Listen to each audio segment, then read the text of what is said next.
The Ukraine war has reached yet another do-or-die stage.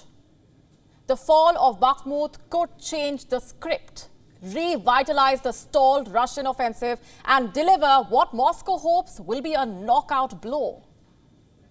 You see, Russia is deploying its most deadly weapons. The deadliest is the hypersonic missile. Next generation arms are being used. Earlier today, Kiev was hit by hypersonic missiles. Not one, not two, but at least 6. The missile attacks took place across a period of almost 7 hours. The missiles also hit Kharkiv and Odessa. At least 9 people died. Now, this is the first time Russia has used so many of these hypersonic missiles in Ukraine.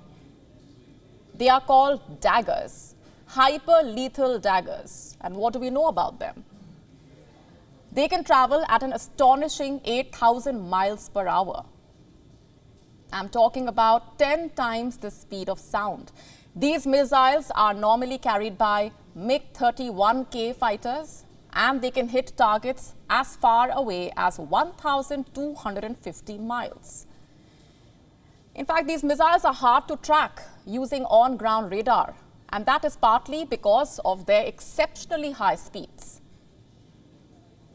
Ukraine does not have the capability to intercept these missiles.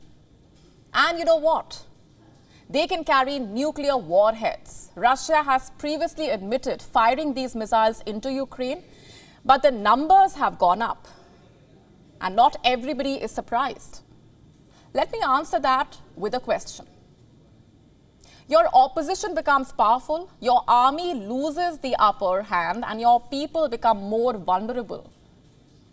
Ukraine never really had the claim to an upper hand in the war.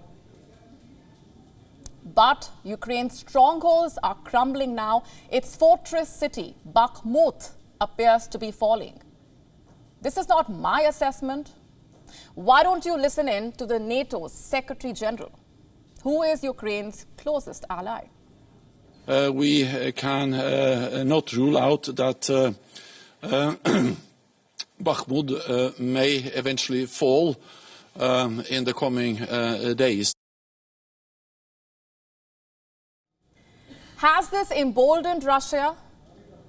After all, the fall of Bakhmut is expected to trigger a domino effect, and no one knows this better than Ukraine's President Volodymyr Zelensky. In fact, Zelensky was recently speaking to an American media outlet. He said, and I'm quoting, "We understand that after Bakhmut, they could go further. They could go to Kramatorsk. They could go to Sloviansk. It would open the road for the Russians after Bakhmut to other towns in Ukraine in the Donetsk direction." And Zelensky's assessment is bang on. Let's just mark it out on a map. The places he just mentioned. And this is where Bakhmut is located, a city of immense strategic importance. The control of Bakhmut gives Russia the road to foray into the entire region. After Bakhmut, can Kiev be far behind? The road, as Zelensky says, will open up. And it is a rather uncomfortable question, one that the West will try to dodge at all counts. Why don't we play out Stoltenberg's remaining soundbite? We can not rule out that Bakhmut may eventually fall in the coming days. And therefore, it is also important to highlight that this does not necessarily reflect any turning point of the war, and it just highlights that we should not underestimate Russia. Well, too late, I would say, because the Russian private army, the Wagner group, already claims control of eastern Bakhmut. If Wagner is to be believed, a part of the fort is already in Russia's control. Wagner Group regiments have taken the whole of eastern Bakhmut. Everything east of Bakhmutka river is fully controlled by Wagner Group. This can be reported. But you see, Ukraine is clinging on to the rest. The battle for Bakhmut has been going on for 7 months now. This is an industrial town with salt factories and a population of around 70,000 people. Today, Bakhmut looks nothing like it used to. Today, it is a ghost town, and those who have stayed back are living in underground shelters. Zelensky says Ukraine will fight till the end to keep Bakhmut. Bakhmut direction, the situation is constantly becoming more difficult. The enemy is constantly destroying everything that can be used to protect our positions. For fortification and defense, our soldiers defending in the Bakhmut direction are real heroes. Now, could this have a connect to the hypersonic missile strikes?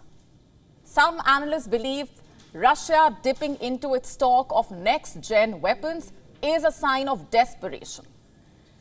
The Russian President, Vladimir Putin, could be using hypersonic missiles to terrorize the population and to force Ukraine to withdraw troops from Bakhmut. In fact, yesterday, Ukraine's army commander of the ground forces visited Bakhmut. He awarded military honors to the soldiers for holding the fort.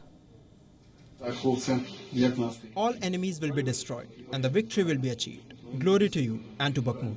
Because you're now in the hottest spot. There is no hotter site today than Bakhmut Fortress. That's why I will award you today.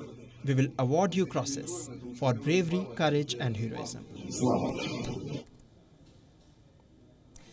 The battle for Bakhmut is not over, and what happens next could change the fate of this war. In the meanwhile, the use of next-gen arms could become the new normal, paving the way for weapons even more deadly. You see, that is the logic of war. Deaths multiplied. WION now available in your country. Download the app now. Get all the updates on the move.